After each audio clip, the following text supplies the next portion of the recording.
welcome back to another episode of The Greatest Show in the Galaxy, the show where I, the curator, discuss my personal favorite show of all time, personal favorite franchise of all time, Doctor Who. And we are wrapping up another month. This is the first month of a year since me starting this whole show. Can't believe it's already been 2 years already. But one of the people who convinced me to do this show in the first place is right here with me, the Soda Man. How are you doing, good sir? I'm doing okay. Coming off of a cold, coming off of not having power in half of my apartment last week. So it's been quite a week. Yeah, I can hear. So, 50s, you're going to be happy about this. I'm probably not going to talk a lot today unless you prompt me. We'll see how that works. We'll see how that goes. Sure. But here's a section that I don't mind you not talking much at all. The birthday section. This is a rather boring birthday section. It's not very special or unique, and I think you'll notice it when you'll finally see who the person of big significance in the world of Doctor Who. When that person is going to come up, you'll see how not quite interesting this whole list is. But how about we get to it when we get to it, right? All right. We are counting from the 23rd of January all the way to the 29th. And starting us off, someone I think you might recognize, probably not by name, but by reputation. On the 24th, we have Mr. John Hollis. And this is unfortunately, the picture that they chose for the website. He played a character called Sundagard in the third Doctor episode, The Mutants. I actually like his character in the episode, but can you guess what the other reason is for him being on this section? Probably something with Big Finish. No, that's literally the only role he had in Doctor Who. Oh. But in other franchises. You know what? Because he's side profile, I can't see his face, so I cannot tell you. Yeah, it's unfortunate that that's the picture they chose, but I think even without seeing his full face, you should probably recognize him. Okay. Well, who does he play? Hold on. Something in Star Wars? Possibly. Okay, who is it? Lobot. No! Yes! Yeah, okay, yeah. I wouldn't have gone if it was front profile, maybe would not have gotten that from this picture.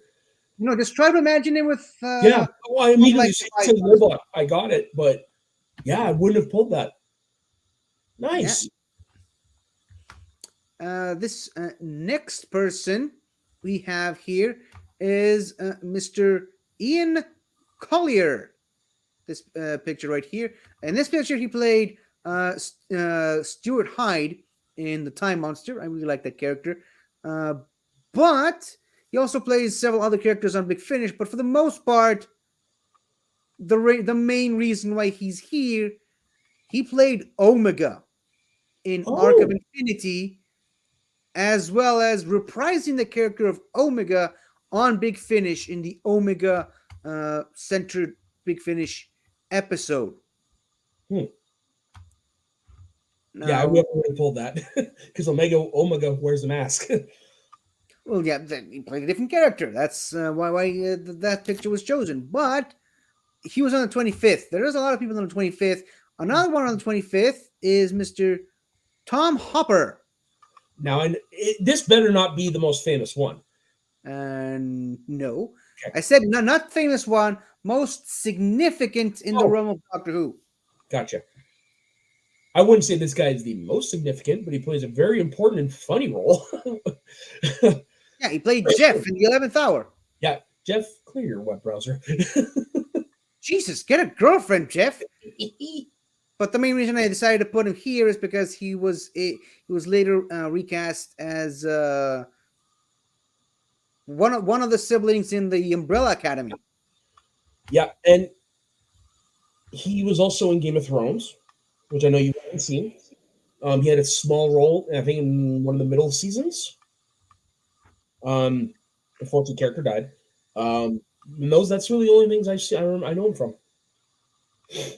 Interesting. Yeah. I mean, I mostly just picked him out for the Umbrella Academy. Oh yeah, which I can't remember. Have you seen that?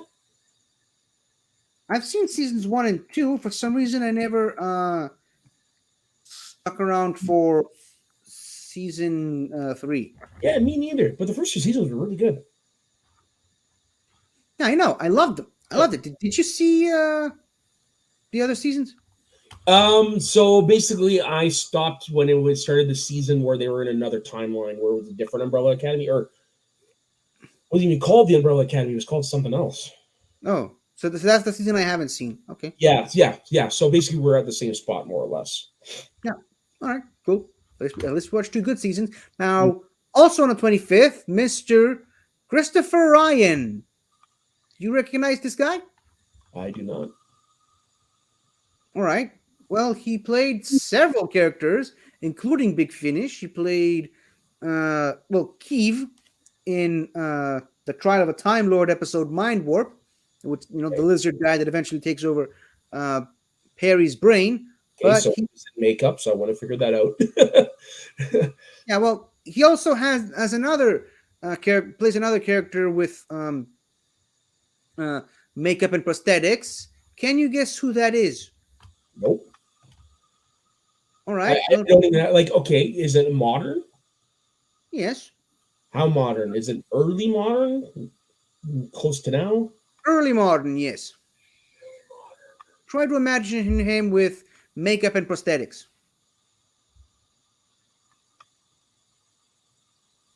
So the first one that popped in my mind was the Slovene, but I don't think that's him in the suit. I mean, that's a man in a suit. Yeah. Sorry, man. Does this jog your memory? Yo! Yes. Huh. That's yeah, him. I would have thought that. Yeah, Because so he played. of him in there. I can't see it, but that's awesome. Do you see it now? One more time with the picture. It's like an eye test. Yeah, basically, you have to really look at his eyes. Yep. So, of course, he played in this picture General Stahl of the 10th Sontaran battle fleet, but he also played a couple of other Sontarans on the show and on Big Finish. He's just got that Sontaran voice. That's not him. That's Strax, then, is it? No. That's Dan Starkey. Well, no, because you said he played a few other Sontarans. So yeah, he played a couple of other Sontarans alongside Dan Starkey, who also plays most of the Sontarans. Okay. The next person we have is on the 26th, and it's Mel Young, who was an executive producer on pretty much the entirety of the first Eccleston season. Oh, okay. As well as some of the other stuff like Doctor Who Confidential. Oh, cool. Back in the day. Also on the 26th, we have Mr. Roy Purcell. He was a chief prison officer in the Mind of Evil, and he also played the president of the council, the High Council of Time Lords, in the Three Doctors. Oh, okay.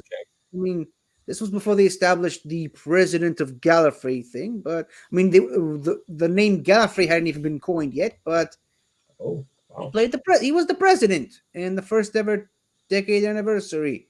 So there's that.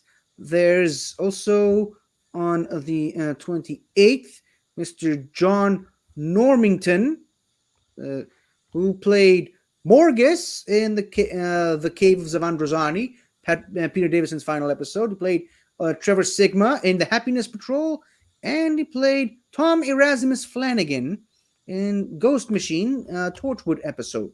Hey. You're seeing we're really scraping the bottom of the barrel here, right? Because most of these guys are from like old Who, or they're in makeup, so I can't tell you who they are. Right. And the final one on the 29th, we have the lovely Miss Catherine Stewart. She's the most important one? Yes. Can you recognize where she's from? Yeah, that's Jenny. Yeah, she's Jenny. Yeah. From the Paternoster game. I'm not going to lie, her mole kind of gets away. Yeah. It's hard to unsee that, but I mean... Volley. Sorry, I had to.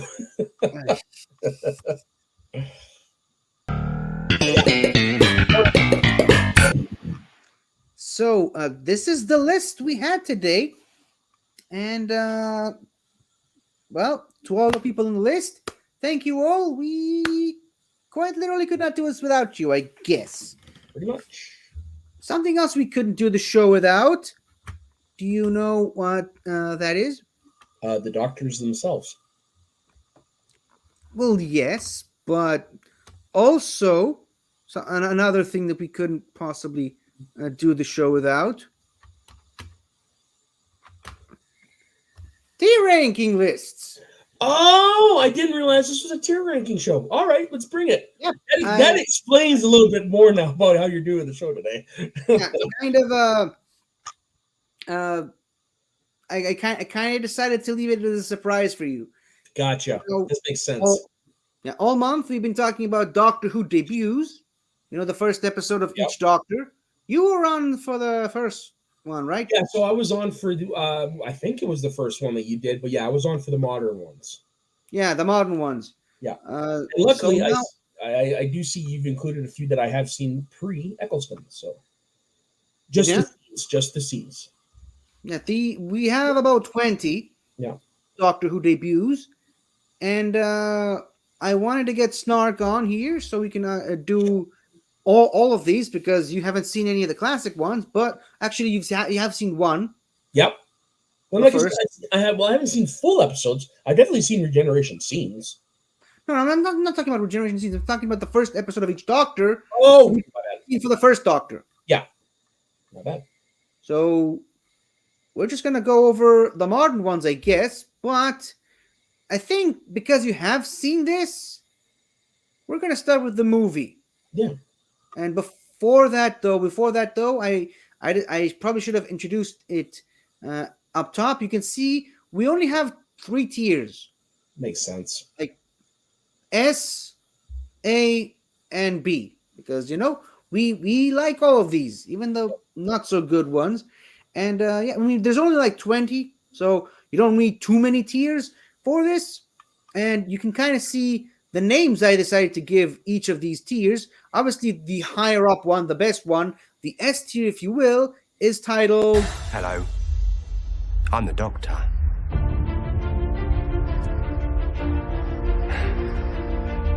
Basically, run. Spoilers, that's going to be high up. Oh, yes, absolutely. The secondary tier, the less good one, is... Where am I? Who am I? And who are you? The Rani. Stay back. Wow, what acting on Sylvester McCoy's part. Yeah, brilliant. Nailed it right out of the... I don't know how we went from the Doctor so calm and collected saying, I'm the Doctor, basically, run, to that. You should watch the full scene. I didn't include it because copyright thing, but you should watch the full scene. And the not so great tier, the forgettable tier, I should say, is this. I'm half human. On my mother's side. Yeah, I got that one right away too. Not because it's because it's one of the more noteworthy things to come out of that movie. And noteworthy in its absence. Yeah, because it hasn't been repeated since, has it? Yeah, that's why it's the forgettable tier. Yeah. And that's why we're going to start off with it. The movie. When was the last time you've seen this? I was still living in Vancouver, actually. That doesn't give me a time limit. Well, it's been over 10 years.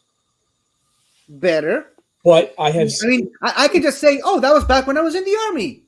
Yeah. So when I was in the Army. It's been at least 10 years since I've seen the whole thing from start to finish. But I still do remember a decent amount of it. I remember the interior of the TARDIS. I remember we get to see Sylvester McCoy regenerate into him. Remember we get Will Sasso there when the Doctor comes back to life. I remember how the Master, quote unquote, dies. I remember Grace Holloway and her Doctor kissing in their apartment. I remember seeing them outside and going, "Holy shit, Science World has changed a lot over the years." There's a lot I remember about it. Cool. Now I'll obviously I'm gonna have to consult Snark with Snark on this when he joins us, if he joins us. But what do you think of this? So this for me is at the top of B tier just because we really didn't get anything else out of this. As we said earlier, when it comes to the half human thing, it was immediately dismissed. People don't really remember it. And there's really not a lot of it outside of McGann himself that props up from this movie in New Who. So it's a good on its own. It's not bad, but it's not top tier either. Does that make sense? Yes, but the B tier is this. So should we just go A, B, and C, and then that's it?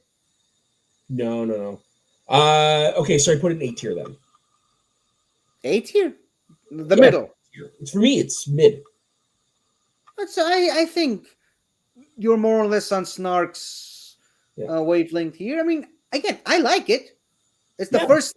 It's the first non-modern Doctor Who thing I watched when I first started watching Doctor Who. I mean, I always may say that I kept going backwards somehow.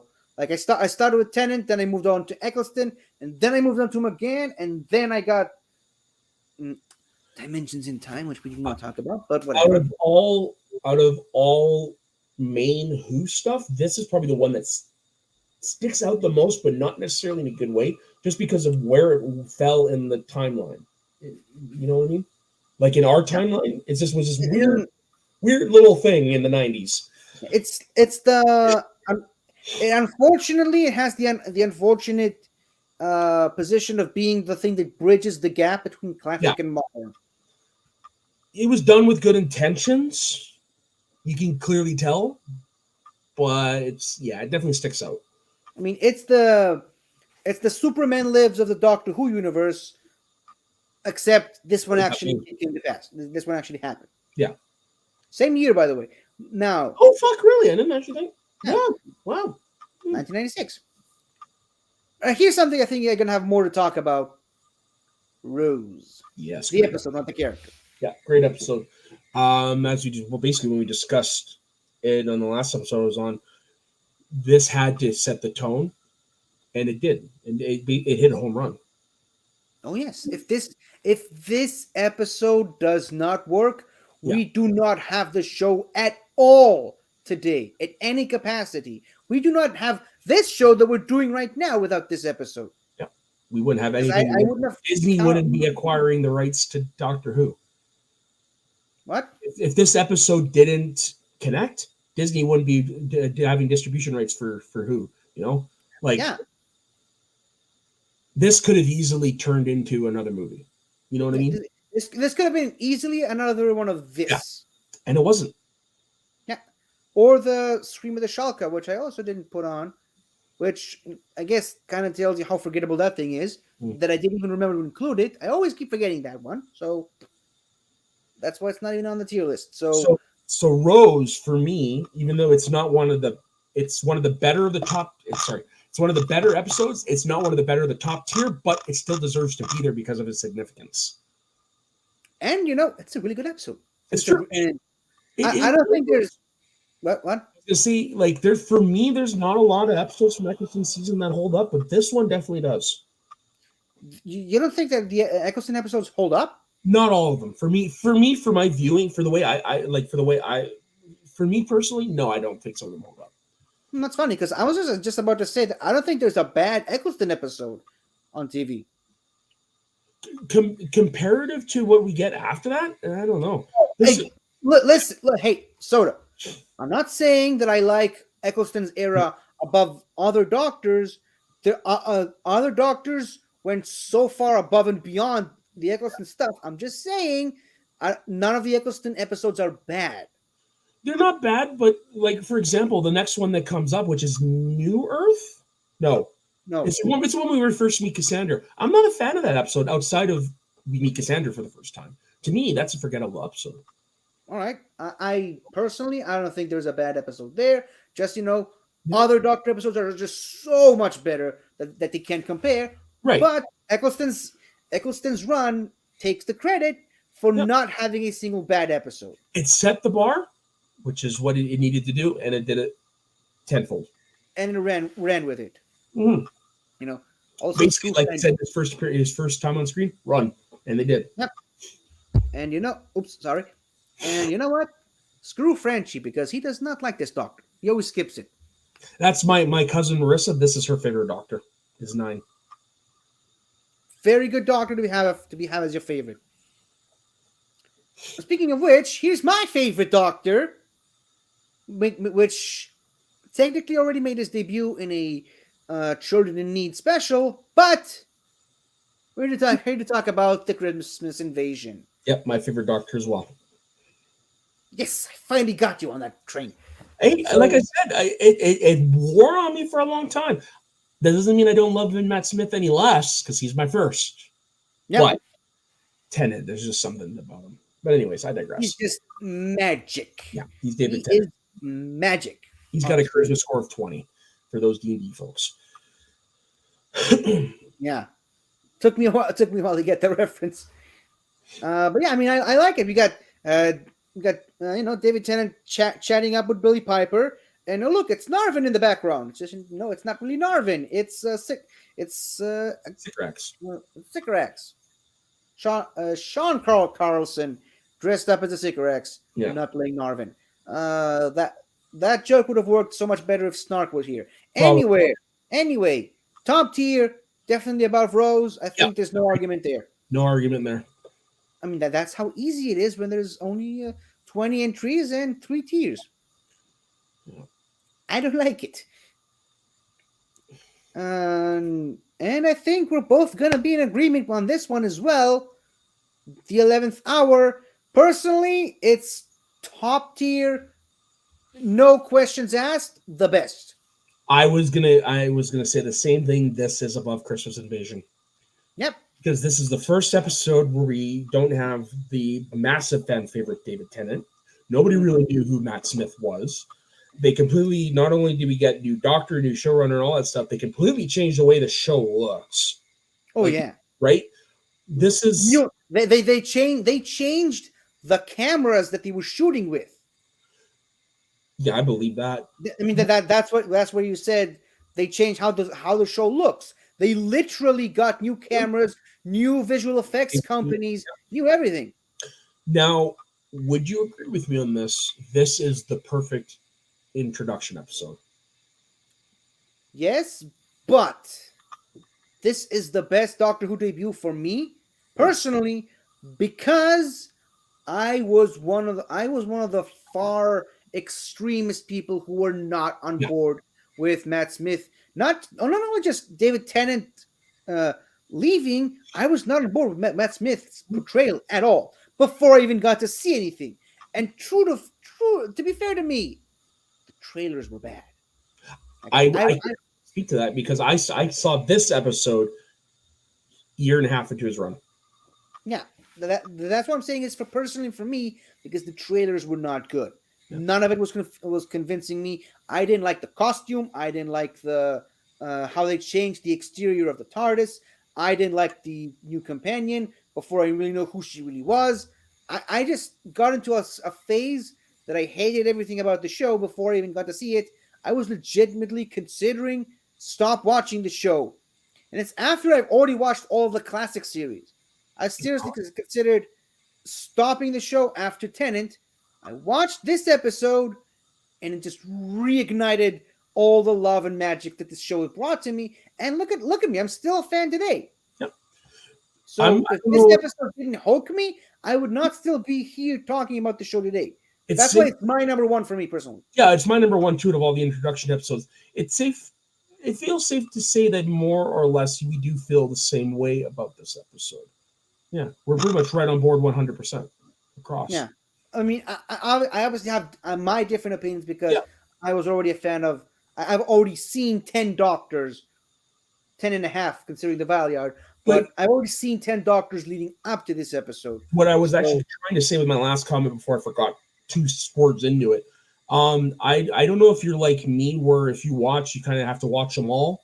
But this is one of those rare Who episodes where I can just throw on and watch just the one instead of continuing, and I'm happy. I mean, I don't really do that. I just watch, But Yeah. you know me, I'm For the crazy. most I part, watch I'm from with you. classic all the way For to the most tomorrow. part, I am with you, but there are certain episodes where that is the exception of the rule. And this is definitely one of them. I don't do that. I don't have this exception unless I'm doing an episode of this show about a specific episode. Makes That's the only exception I'm willing to make.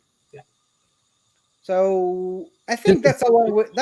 That's too long of a conversation to just say this is number one and this is going to stay number one, Well, right? that just shows how much great this episode is and how much we both love it. Yep. I mean, case in point, it's literally the name of the S tier. Yeah. So this is, I think, where we're going to have our first clash, our first bit of controversy. And yes, this actually counts as a Doctor Who debut. The Day of the Doctor. It's the debut of the War Doctor. It is. Now, I was considering having the name of the Doctor, but you don't actually get to see much of the War Doctor. So instead, we get this. No, it'd be like if you use a children in need specialist tenants first thing. Like, come on. Yeah, and I was also considering having the giggle for Shuri Gatwa. Instead, I didn't do that. But David, see, here's the thing. You know how much I love this particular special. yeah, Fuck, this is tough because I don't necessarily think of this as a debut episode. Well, you're right, it is, but it's not one that comes to mind when I think of debut episode, unfortunately. yeah. That's why I didn't even include it in the first week where we did talk about and discuss debut episodes. I'm only including it on this tier list because you know me, I'm a completionist, especially when it comes to Doctor Who. Yeah, this is tough. This one. You're kind of struggling between your love of the episode and how well does it introduce the Doctor. Exactly. If we're going based on that, this is probably top of the middle tier. Yeah, I'll say my 2 cents on it. You know me, I'm half and half on this episode. Mhm. Like every time I rewatch it, I kind of like it a little bit less, but there's still really great moments in it, hampered by you know who, Yeah. who shall not be named. I was gonna say you like half of it, and the other half is Clara. Yeah, pretty much. Yeah, that's one way of saying it. I mean, but you know what? It's not just that, and you know, the novelization really did not help me like this episode anymore. In fact, it make me like it even less. If that makes sense. It does. But as a debut episode for the War Doctor, you could not have given him a better episode to make his debut on. Mm-hmm. This is where the majority of the struggle comes from.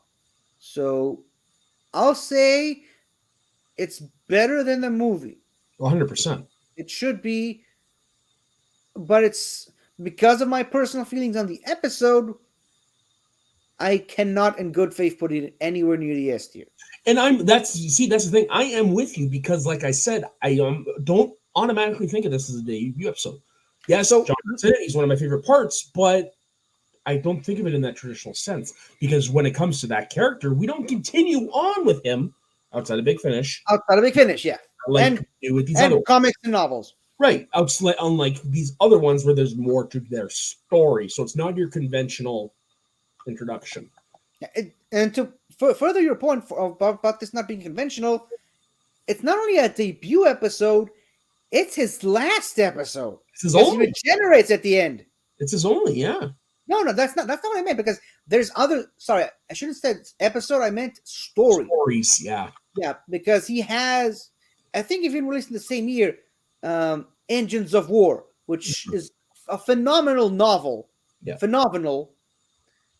But it's like right before this episode. It's a precursor to this episode. And then they added the Big Finish series. They added because John Hurt passed away. They added the Jonathan Curley War Doctor Begins series. They added the Titan comics. They kept adding more stuff to this Doctor. This is technically his final story because he regenerates at the end. Yeah. So there's that. Pull the River Song with him in a way. Pretty much, yeah. I mean, Wibbly Wobbly Tiny One. But sorry, quick interjection. Whenever somebody starts questioning anything continuity-wise on a Doctor Who group I'm on Facebook, that is literally my answer every time. Wibbly Wobbly Tiny Wimey. Don't. I mean, it's a Joker answer. Like, don't overthink it. It cancels all other things. Like, your points don't matter because Wibbly Wobbly Tiny Wimey. Yeah, because the Doctor himself used it as an excuse in that same regard way back in Series 3. So, and it works. It works every single time. Yeah. But I just love our opposing opinions on this episode. Is like, you love the episode, but don't see it as a debut. I'm not the biggest fan of it, but I think it's a great debut. So basically, it kind of balances it out. We ended up with the right spot. And to me, it's top right where it is where it should be. I don't think it should go any lower than the top of the list, though, because of how great of an episode it is. Yeah, and I agree because of how great of a debut it is, not how good of an episode it is. I love how we both came to the same conclusion, but from two totally different paths. Yeah, wonder if Snark will have the same opinion. Now, next up, I'm pretty sure you've seen this. Take a deep breath. Yeah, I've seen all the modern Who's for debut episodes. But do you think Deep Breath is a good introduction to Capaldi's Doctor? It is, but I don't think it's the best episode. Absolutely, and it's definitely not the best of Capaldi's episode. But that's not what I'm asking. I'm asking, do you think it's a good debut for Capaldi? I do think so. Because it kind of sets the tone for the weird season that we got following this. Yes. It really does set a weird tone. I like that we're getting this Doctor who basically is suffering from amnesia. Right? Like personality disorder, yeah. Personality disorder, sorry. Identity crisis. That's the word I was looking for. Plus, of course, we get the Pastor Notre gang, which is always an amazing thing. We get one of my favorite. This is where we get the. Can I have the newspaper? And he fucking throws it. That's this episode, right? Yes. Okay, so that's definitely a pro. But it's not compared to the three that we already have up in the top tier. It's not as memorable, unfortunately. It's a solid episode, but it's a definite letdown from what we've gotten before. To me, it's very similar to Day of the Doctor, where it has its good moments and its bad moments, and as you can imagine, a lot of my negative moments are the Clara moments, but there's also, just bad Capaldi moments. Yeah. Where I don't think this is a good representation of what that Doctor ended up being. And I know a lot of people said they started to see it earlier, but to me, this is where you really start to see that maybe Stephen Moffat's kind of stretching himself a little too much. Yeah. Because of Sherlock and other things as well, yeah. But I think if you're new to Capaldi, this episode might make you want to rethink watching the show altogether. Yeah. Like I know a lot of personal people who just start watching the show after this episode, and I actually had to fight people to try to convince them that it gets better after this. Like you said, weird season. Yeah. But yeah, and this, what? I like this isn't dead end bottom, but it's definitely middle tier at best. Yeah. I think it's got some of Capaldi's best moments. Yeah, it is like it's got sorry. Like no, I'm not talking about Strax. I'm talking about Capaldi. Yeah. It's got some of the best Capaldi-isms in it, but it also has some of the negatives of Capaldi and just the negatives of that particular season in general. The Paternoster Gang really helps boost this episode up, but not by much and not enough. Yeah. And you said it yourself, a lot of people stopped watching after this. my passion started to die at this time, to the point where at the end of the season I stopped. Yeah, I had to force myself to keep Regular. watching the season. Yeah, like You know- I stopped watching regularly after this. Yeah, I didn't, but I mean, I started really struggling. I was like, I kept convincing myself I like this. I kept convincing myself that eventually this doctor's going to grow on me. Thankfully, it happened. The next season, which is in my opinion, one of the best of all time, but He definitely gets better. What? He definitely gets better. Yeah, it's definitely one of the most controversial doctors, and easily the most controversial. Well, the second most controversial Doctor Who debut. We all know who the number one most controversial Doctor Who episode debut is, but we're not here to talk about that one today. So what? You have to tell me afterwards because I'm not cluing in. Tell me off there. Never mind. Yeah, never mind. But I'm assuming you have seen The Woman Who Fell to Earth, Yes. right? I will say, even though I've only seen it once, I do think is slightly better because we got a lot of good things out of this episode. Yes.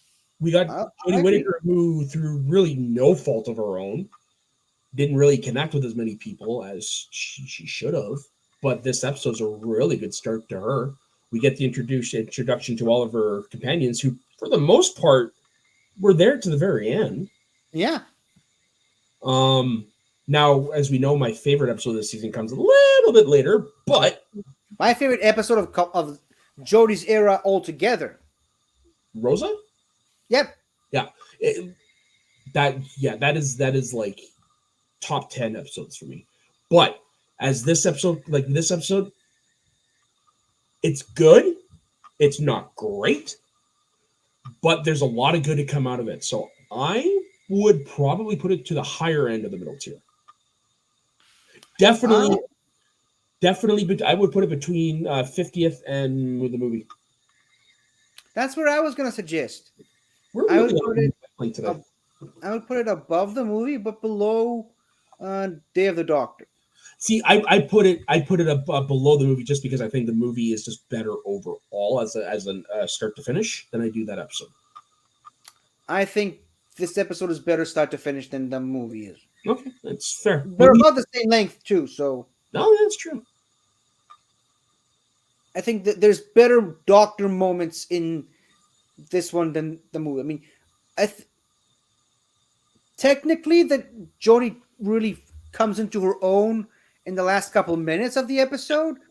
McGann really truly becomes the Doctor about the halfway point in the movie. Mm-hmm. Not counting, the 10-15 minutes that it's actually still Sylvester McCoy as the Doctor, but I think there's better Doctor moments in the Woman Who Fell to Earth than there is in the movie. Totally fair. Here's one that I'm pretty sure you haven't seen though.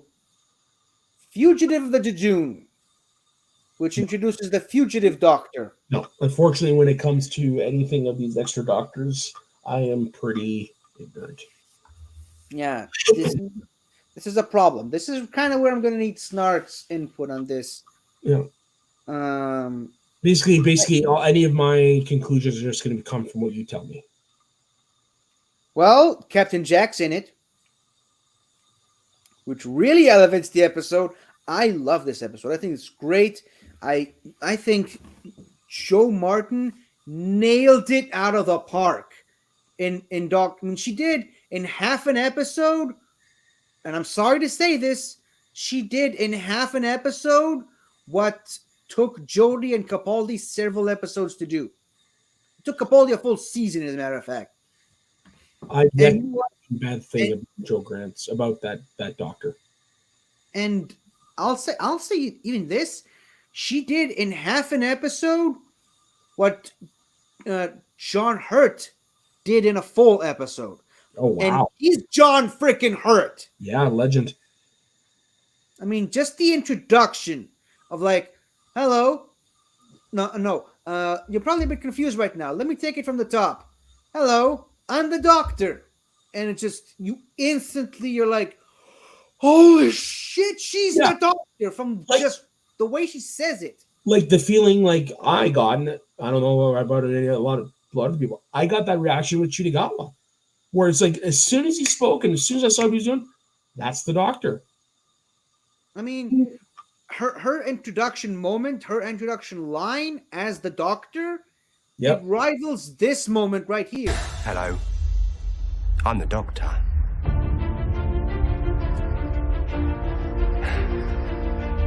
Basically, run.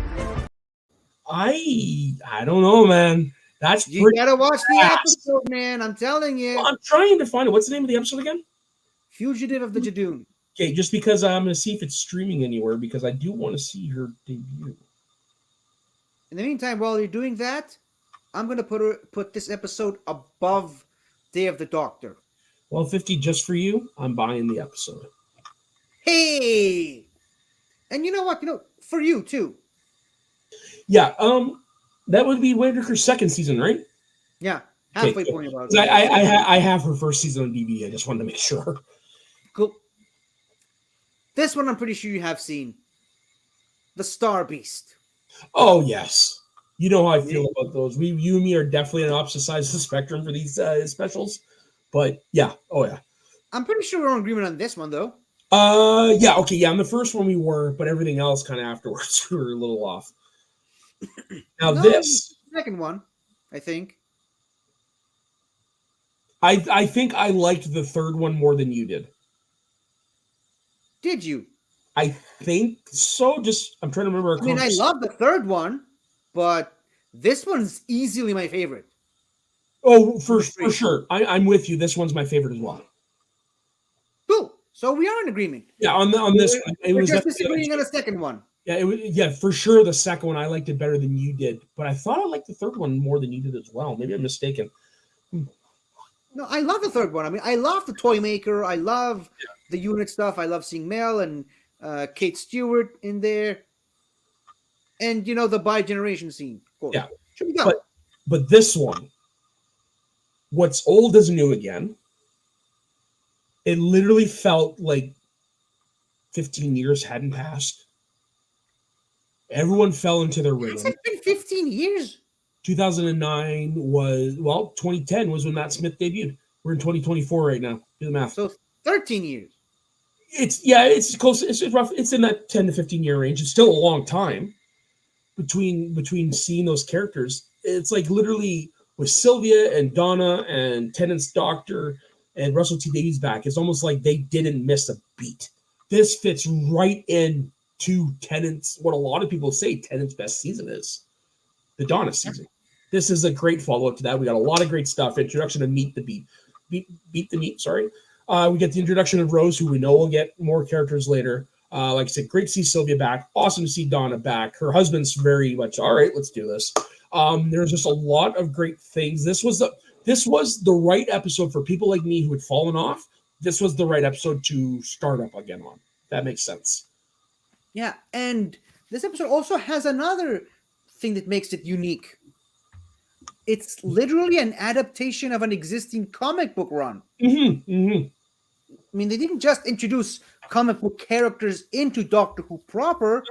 The episode itself is adapted, not beat for beat, obviously. They didn't have a subplot of the Doctor having a bomb in his stomach, but they didn't have the mind-controlled companion.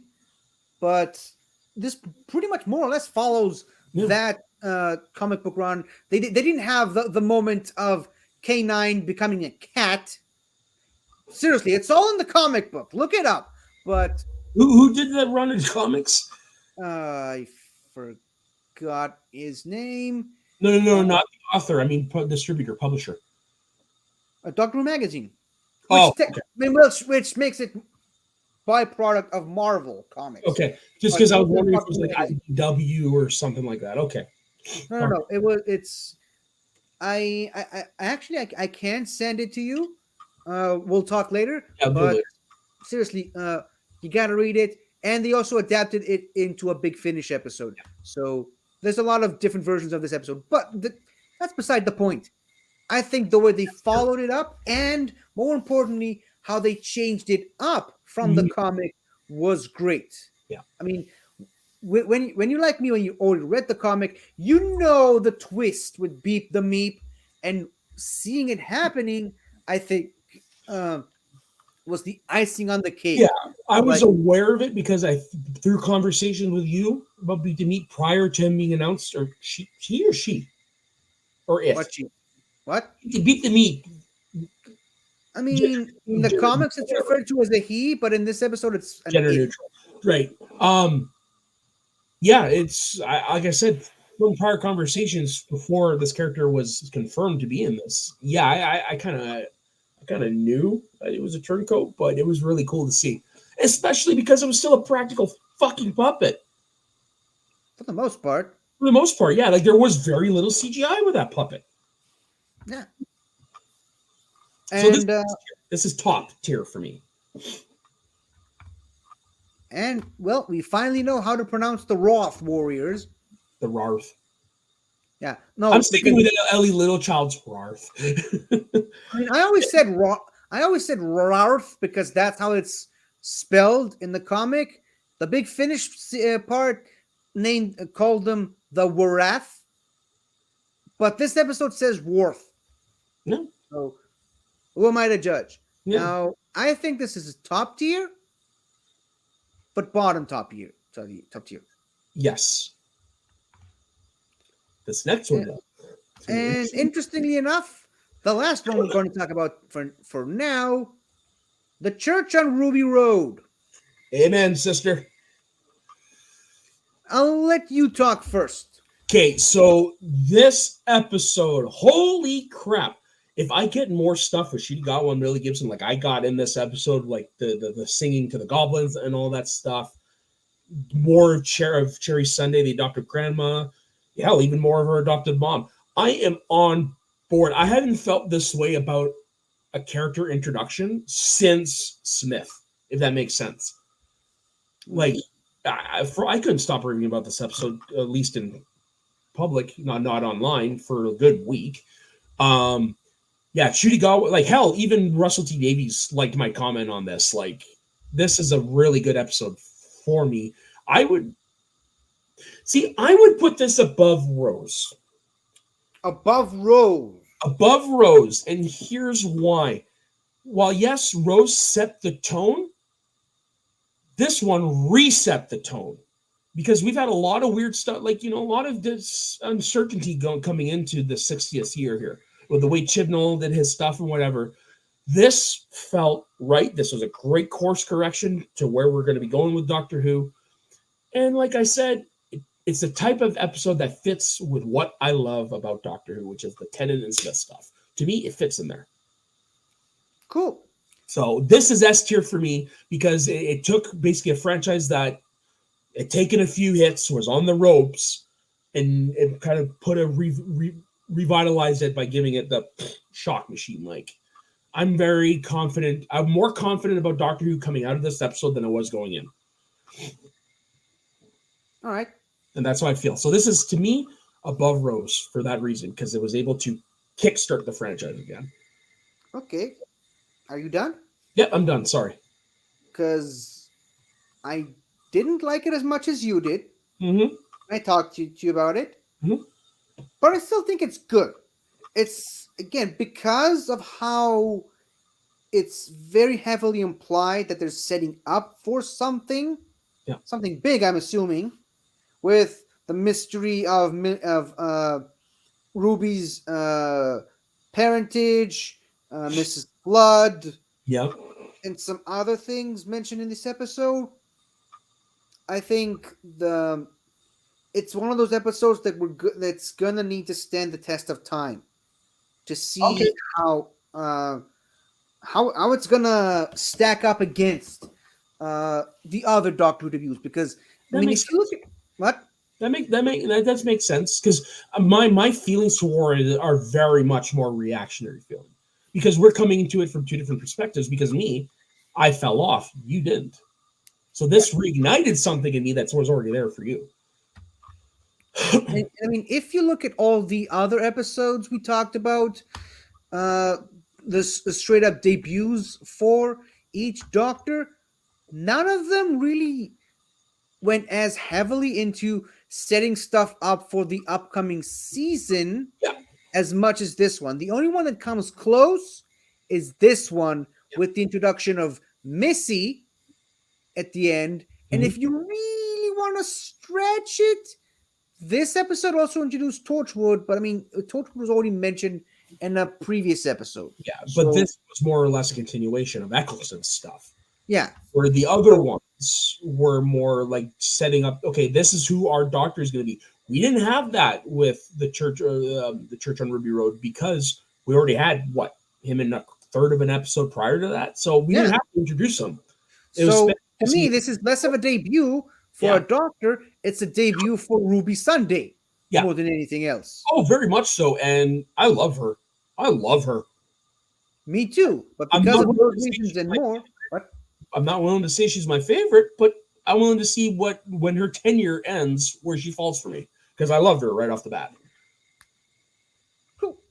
Now, for those reasons and probably more, I'm not willing to say that it's too high up for me. I'm saying it's good. I'm Okay. saying it's right in this tier because I genuinely love the Star Beast more than I love this episode. So, do we meet in the middle and place it here, or do we meet in the middle and place it here? Of course, this could also change once Scott shows up. There's good, because you do bring up a good point. It's not technically an introduction episode. If you It's actually not- think about it. No, it's what I'm saying is it's not the debut of the Doctor. It's the debut of Ruby Sunday. It's more or less the debut of the new era of Who. Yes, the Whereas, new like, era and where we're going with this. Yeah, like those three specials were more like kind of like, for people like me, felt like a I don't It want to was say a reset button. it was a reset button. It very much felt like, okay, we're going to ease you back into this with something you're familiar with. And this also explains why they brought back David Tennant and Catherine Tate. Yeah. So, I'm actually good with it being on the top of 8 here. Cool. I still do think it's one of the better first episodes for a Doctor. Full episodes, but based on the criteria we're using here, because you're right, it's more of an introduction for her than it is for him. Yeah. Yeah. And I think we're both in agreement that we like this episode. God, those two, man. No joke, I haven't seen chemistry like this between the Doctor and their companion since Amy and 11. Mm-hmm. They work so well together. Yeah. Now, I feel better about Clara than you, but I don't think she has good a chemistry with the Doctors as I think Jenna Coleman and Peter Capaldi had better chemistry outside of Doctor Who than they had as Doctor and companion. Yeah. And like I said, that's coming from someone who's much more kinder to Clara, to the latter half of her tenure than you are. I mean, I think because of the way she was written, it was specifically written as a toxic relationship. Yeah, and it's one of those things, like, I'm not really going to say I'm on your side, but I'm coming around to it more and more after just enough time has gone by, and listen to people like you who know way more about the show than I do. It's like, yeah, okay, I see it more now than I did when we became friends. Yeah. Yeah. I still love influenced you with her. I still love to review with Clara, but I get it. I do get it now. But we can all just wish good fortunes and good tidings for Shurigawa, and I can't wait for the next episode. Me neither. It's March, right? I think it's May.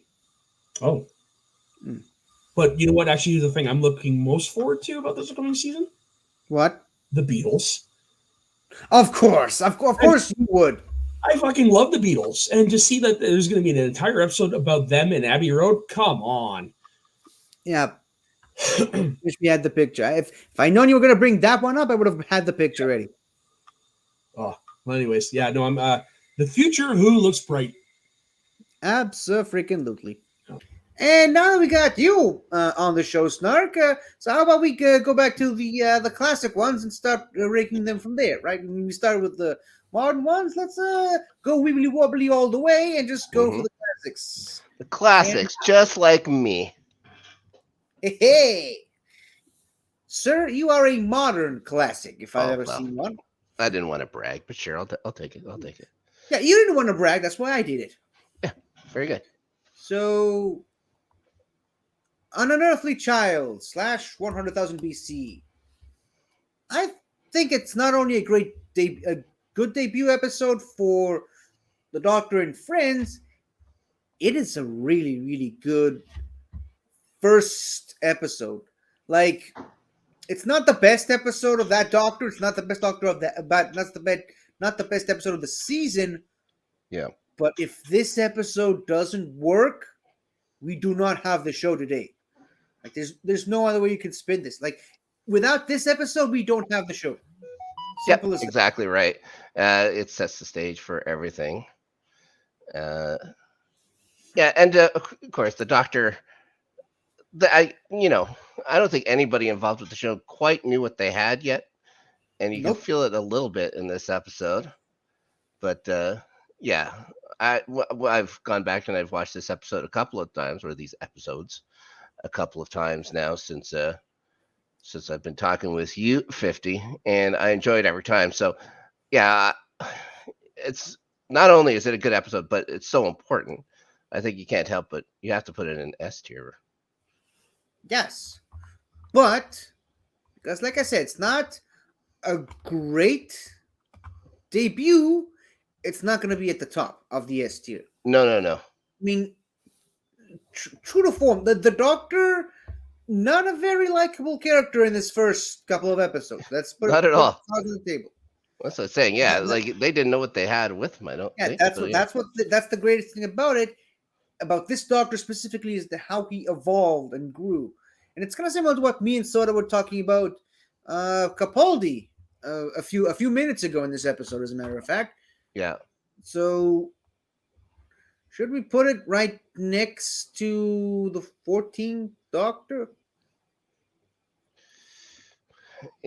Yeah.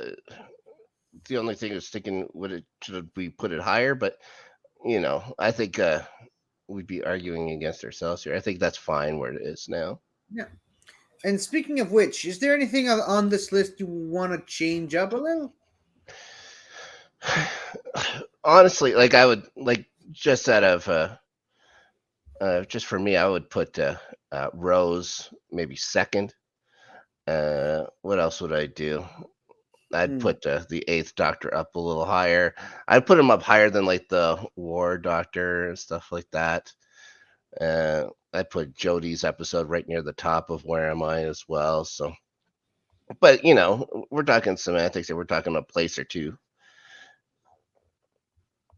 I think I'm willing to go with putting Jodie here Yeah. and the movie over here.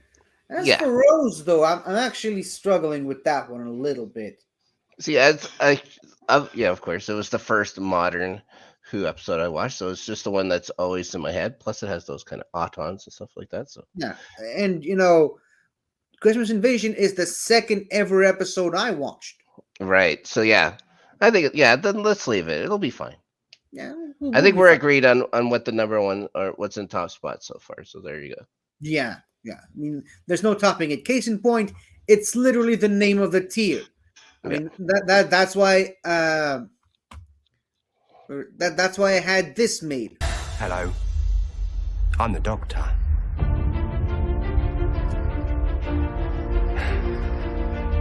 Basically,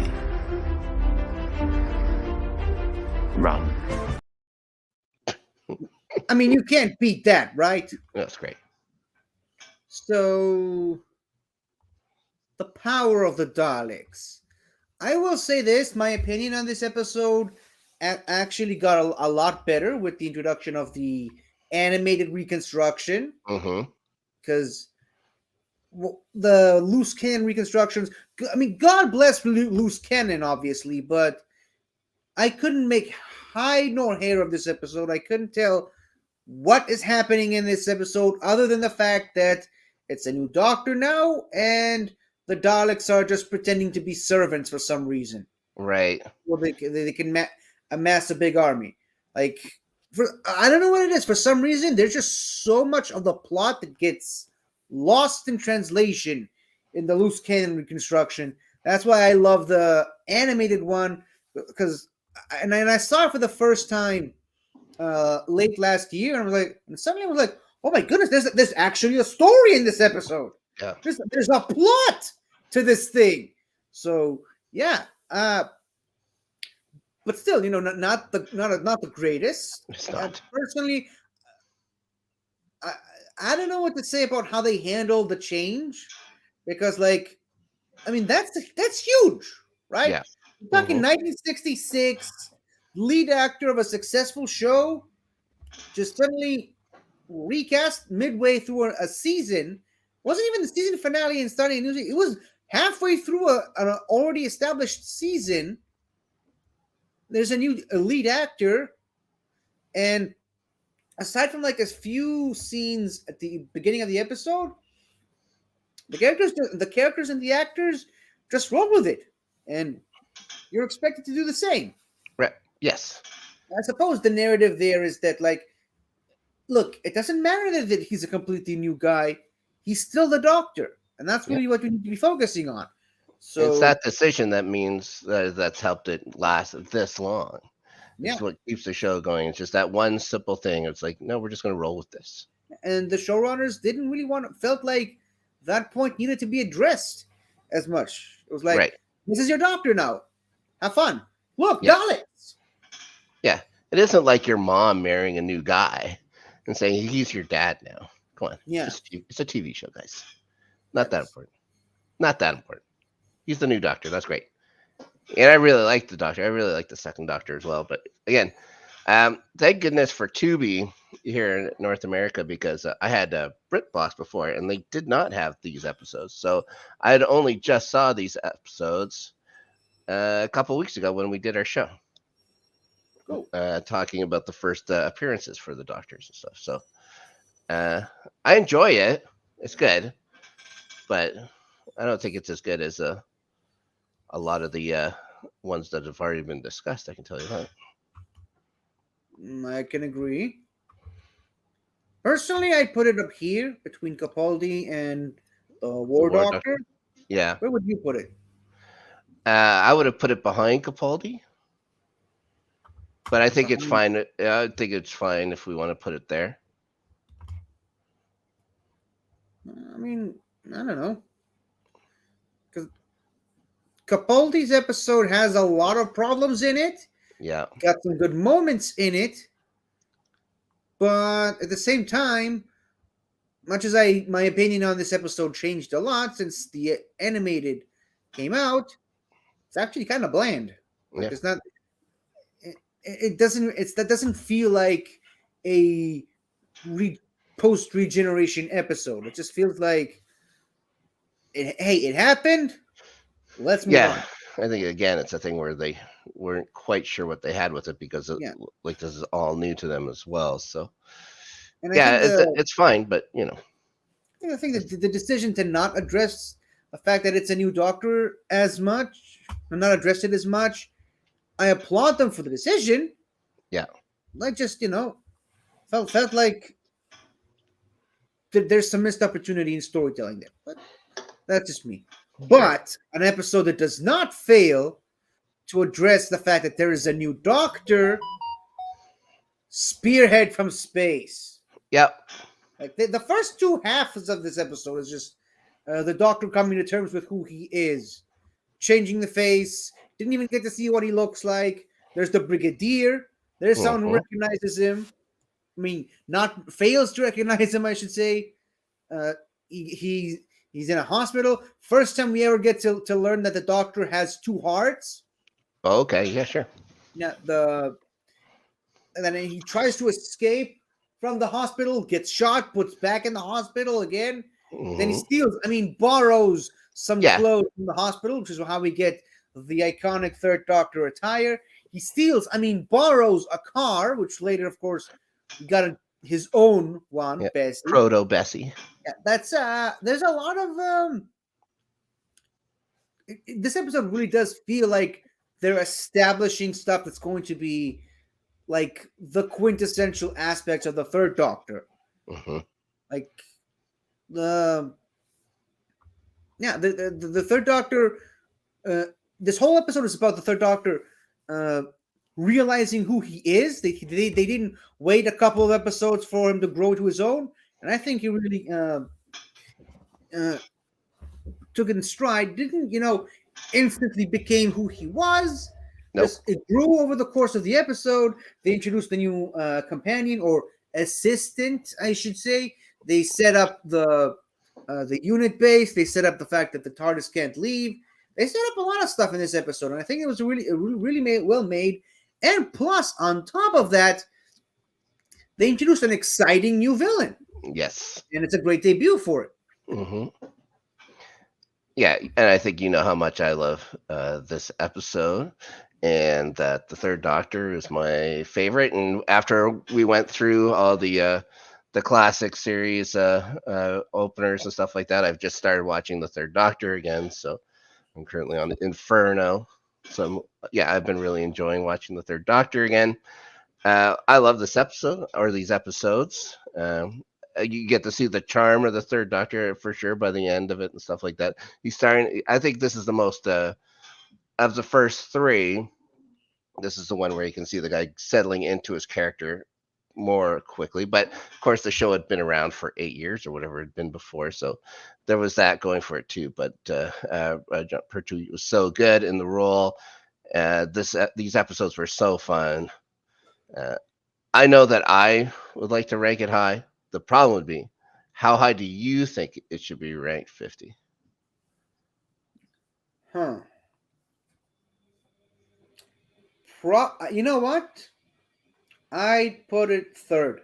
Yeah. Just above the other Auton debut story. Okay. Yep. That's fine. Cool. Now here's another Doctor I think really settled into his own Mm-hmm. almost instantly. Robot. With the Fourth Doctor. Yeah. First of all, like it kind of has the best of both worlds from the Second Doctor and the Third Doctor. Like he takes a while to settle into his new stuff. He goes through the same process as the Third Doctor did, not knowing who he is, experiencing some trauma, trying to get some new clothes. Mm-hmm. It takes a while for him to settle into his own, but Yeah. all of that is established in the first episode.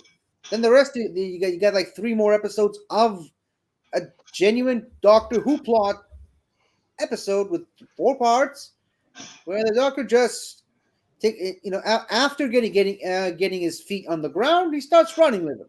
So, Mhm. And again, and you talk about just that first episode, trying to figure out who he was, and then figuring out the clothes. Just the montage of the outfits he starts wearing and stuff like that is so good. Yeah. I know a lot of people have the Fourth Doctor as their favorite. He's not mine, but I do love this episode. I love like the great big robot, obviously. A robot that looks like it was made for about $65 that becomes a huge giant at the end. Love it. I was all for it. Plus, lots of Sarah Jane. The scene of him walking through London holding Sarah Jane also looked like it was made for about $60. Yeah, it was like King Kong and stuff like that. They had everything going for it.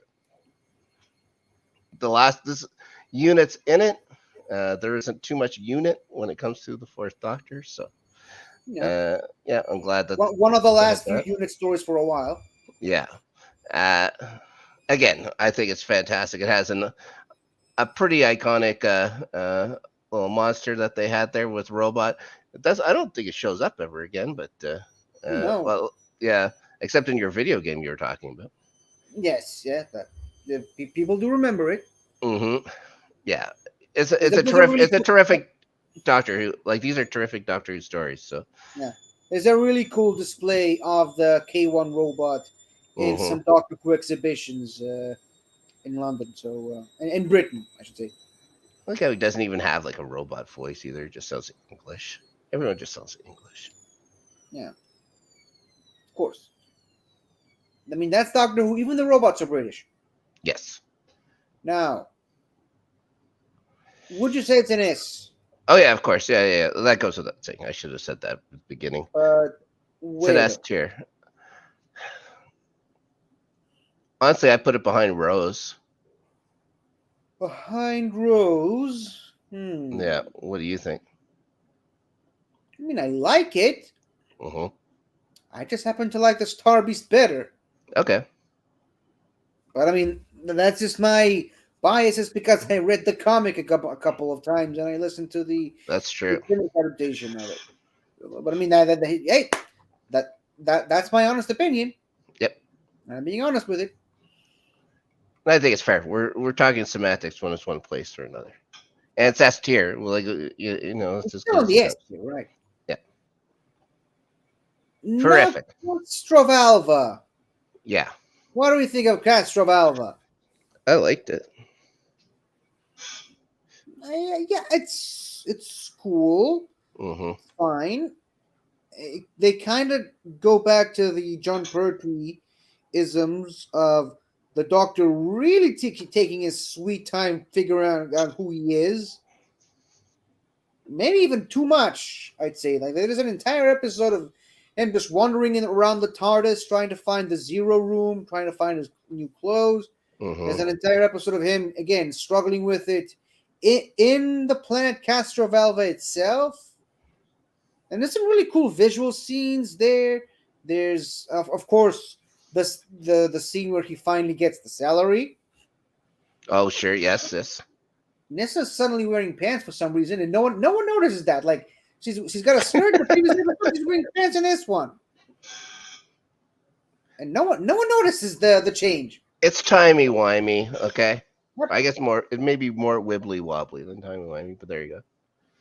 You know what? I'm just realizing this is, yeah, well, minus the movie, this is the only episode, well, it's the only debut episode that actually features the Master in a prominent role.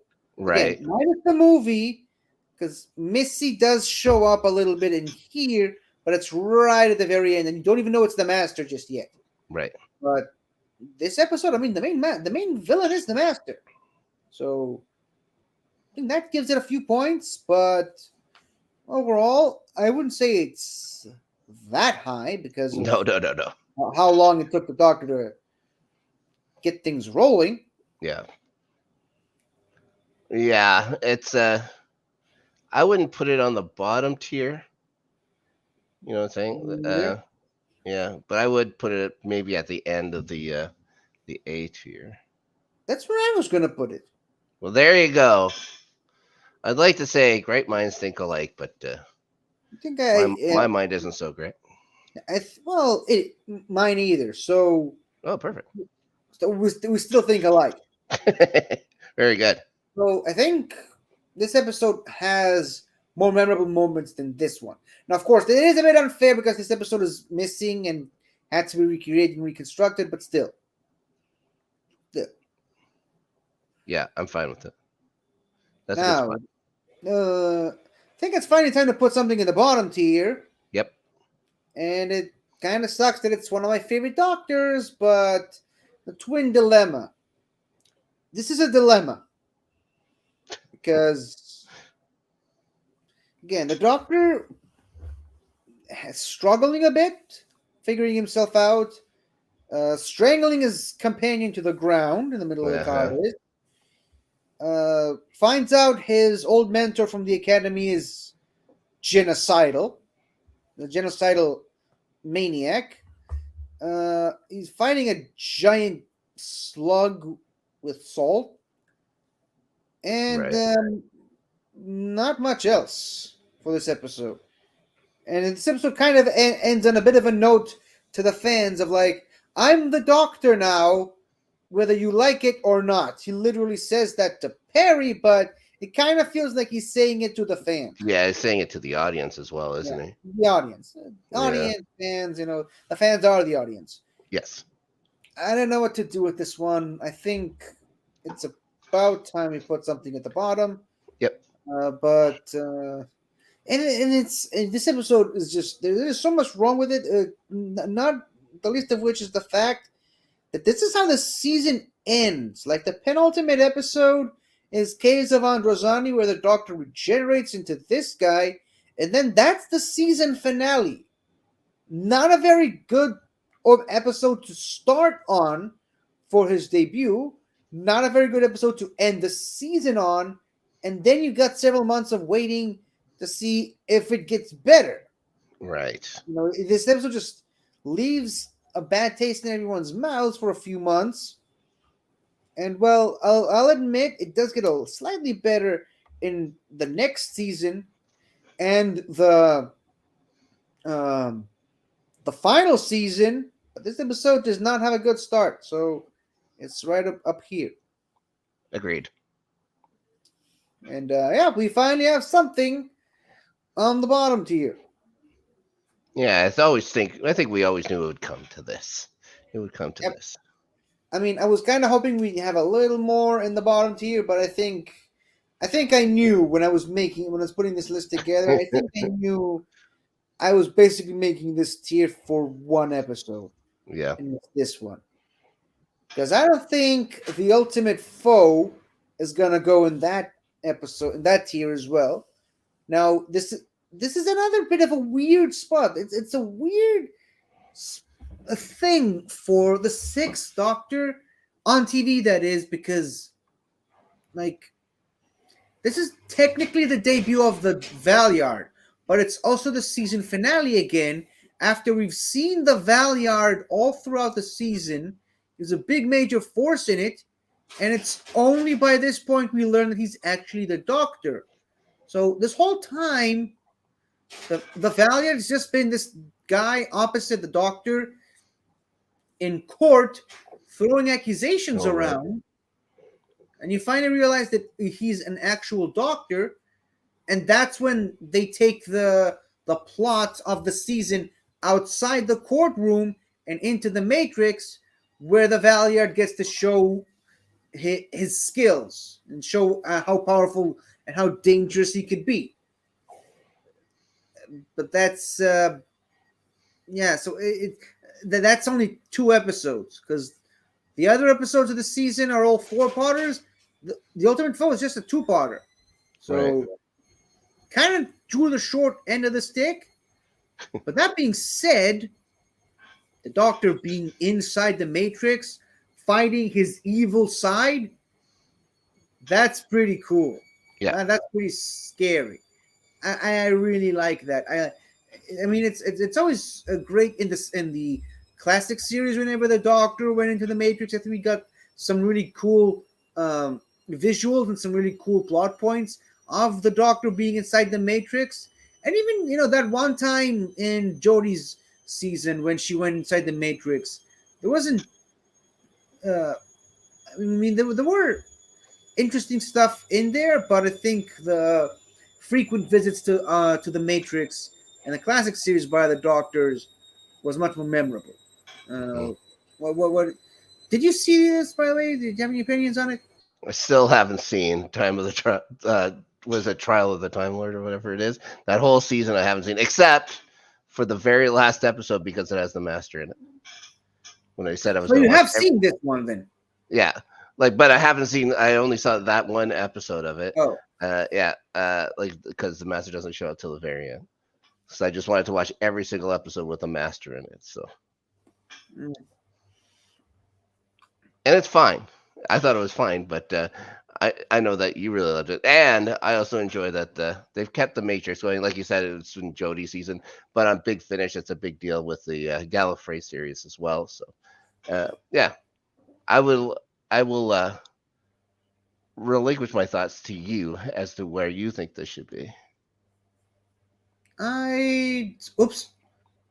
Oh no! My mouse just decided to do things on his own, apparently.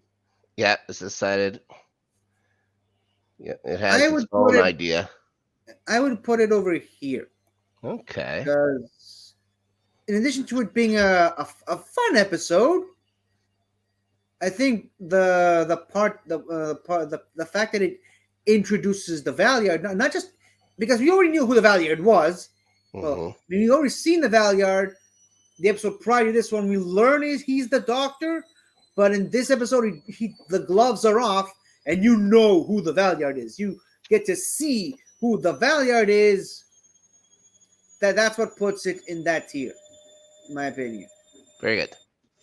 And the last one for the classic series, Time in the Ronnie. Sure. What can you tell us about this? You like this episode, right? Yeah. Is this the one where she's kidnapping all the smart people like Albert Einstein's in this one?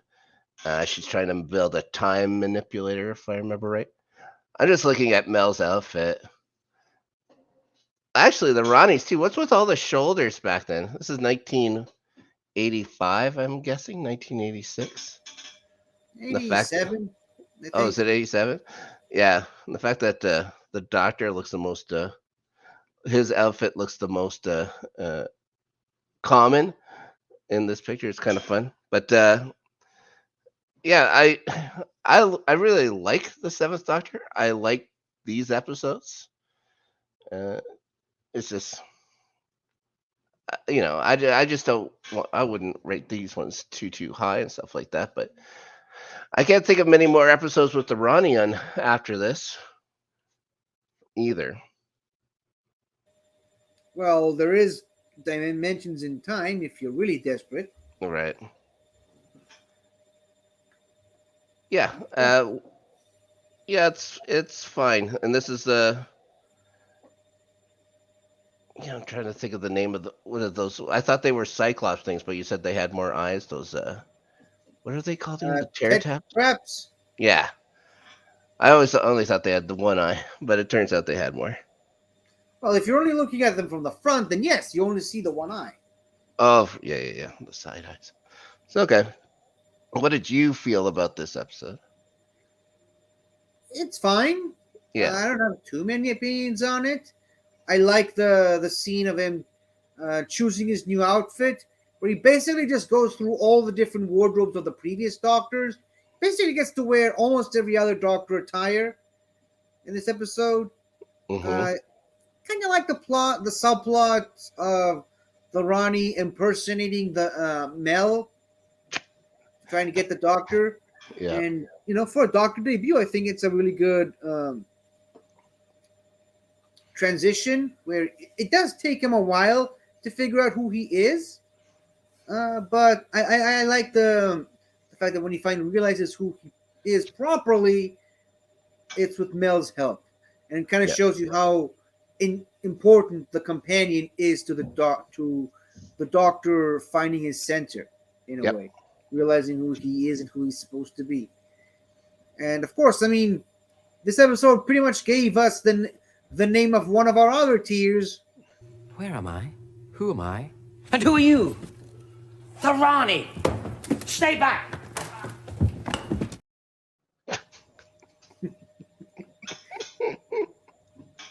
Yeah. So having seen that, I'd say it's the middle tier, Oh, of course. Yeah. but we'll definitely middle tier. Where would you put it though? Maybe I put it ahead of Capaldi. I can agree on that. I think that's a good spot for it. Would I even go? Maybe one. I don't know. I couldn't say if it should go higher Yeah, than because the Valiard episode. Yeah, I'm struggling between here where you're suggesting and right here. Yeah. So Let's put it higher. sure, why not? There you go. There we go. Yes. At Now least I'm it's not- interested in these unbound ones. Yeah, at least this one's a full parter. Now, since I'm the only one who's seen, or rather, listened to these, it's my job now. So the old morality, it's fine. Okay, so Jeffrey Baldwin Baldwin, sorry, Jeffrey Baldwin as a version of the first Doctor that never left Gallifrey, Okay. fantasizing about traveling traveling the Alps with Hannibal, who for some reason has a talking robot elephant for some reason. No That's idea just why. history. That's just history. I mean, I suppose. Hmm. Susan shows up to visit him, and this creature, Old Morality, is like a weird, shadowy figure that burrows into the minds of uh, important political figures in Gallifrey, and Okay. sort of a Grima Wormtongue thing where he persuades them to do stuff for Gallifrey. All Kind right. of a weird concept, but like I said, it's fine. All it is just fine. It's nice to see an older version of Susan, a less annoying version of Susan, and yeah. I mean, he only had the only reason I put this episode on here is because there's another Unbound episode with Jeffrey Belden. Like, there's like 4, 5, 6 different doctors in the Unbound series as a whole. Okay. Only him and then the next one we're going to talk about actually get a follow-up episode. That's why they're both on here, and those other episodes aren't because they're one-offs. I think I much prefer the follow-up episode to this. What is it? A Storm of Angels, I think.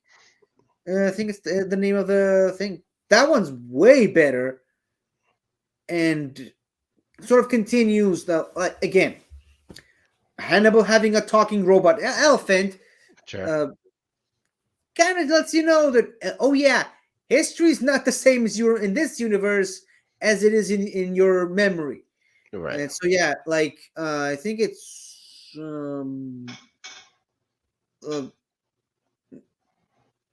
1600s where you got British ships sailing through space, I like it. all in the name of the Queen. Sure. Yeah, that one's much better than this one. This one mostly takes place on Gallifrey and pretty much almost entirely in the Doctor's room, the Doctor's study, covered in files, and he's just fantasizing about traveling. Daydreaming. He's daydreaming. Daydreaming about meeting Hannibal. Yeah. Which is weird because the Hannibal stuff, I don't think it really has any influence on the episode. So it's almost like there's 2 episodes in for the price of one. But hey, Jeffrey Belden, I think, was a nice doctor. And I wouldn't say a great doctor, wouldn't say good doctor. It was a nice doctor. So Okay. this episode does not belong at the bottom tier. And I think I put it over here, right above the Wow. hole. Okay. Actually, you know what? Here. Because this episode has a lot of funny moments. There's some funny moments in this episode here. Like the doctor has a robot butler that comes to talk to him, and it's like the doctor. The guy had to think about robots. You very older doctors. The doctor's like, "Oh no, look, your eye fell out of his socket. Hold on, let me just put it back in." And there's some funny moments there, but not that much. And it introduces a new interesting Time Lord mythology, but it's a different universe. So it's a Time Lord myth from another universe. But this one, though, this one is top tier. Sympathy for the Devil. I love it. So yeah, David Warner as the Doctor. Yeah, first thing I saw. Nicholas Courtney back as the Brigadier. Mark Gatiss as the Master. Very good. Okay, so let me just lay the ground rules on this one for you. So this is after the Doctor's trial at the end of the War Games, when they changed him into a third Doctor and exiled him to Earth. But instead of sending him to the 70s/80s, because no one's ever quite sure on that particular part of the timeline at all, they accidentally sent him to the 2000s. So, like, imagine that all the stories that happened for the third Doctor happened, without the Doctor in them. So like autons, axons, everything the Master did, that actually happened, and there was no Doctor to stop him, and so the world pretty much went to hell. And they're All talking right. about like actual craters all over America, craters full of dead people because the Doctor pretty much destroyed the world. The last few known places where people can actually live peacefully, oddly enough, is in China, of all places. Sure. And that's where the Brigadier is. Now, of course, the Brigadier is no pushover. He did his best to try and fight off the Master and all these other alien invaders that came about, but unfortunately, it wasn't very successful in the end. So you got an old, aging Brigadier in his retirement days, meeting the Doctor, having none of the dynamic the Brigadier and the Third Doctor had. It was just the Doctor remembering the Brigadier from the Cybermen stuff and the Yeti stuff. Yeah. And that's about it. And here's the thing. I think the thing you're gonna find the funniest. The Master's actually mad at the Doctor for not being there to stop him. Well, What do you think of that? the foil is only as great as his hero, I guess, and Oh, vice yeah. versa, obviously. So He's yeah, frustrated that he didn't have a proper challenge. yeah, it could be a little boring, isn't it? Oh, this is just too simple and stuff like that. You'd like to have a little pushback. Yeah. Also, David Tennant's there is like an asshole unit officer. Very good. For some reason, really has it in for the Brigadier. Like, he really doesn't like him. Hmm.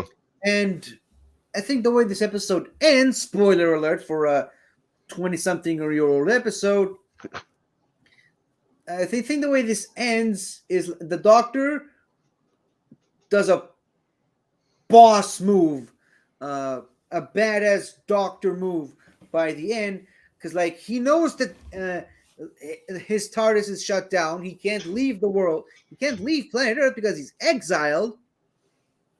So what does he do? He actually switches between his key and the Master's key, and he gets tells that the Master that he can leave Earth in his TARDIS. Him and the David Tennant officer go to the police box, only to find out that they can't leave, and the authorities come to pick them up. They lock them both up, and then the Doctor and the Brigadier go off traveling through time and space using the Master's TARDIS.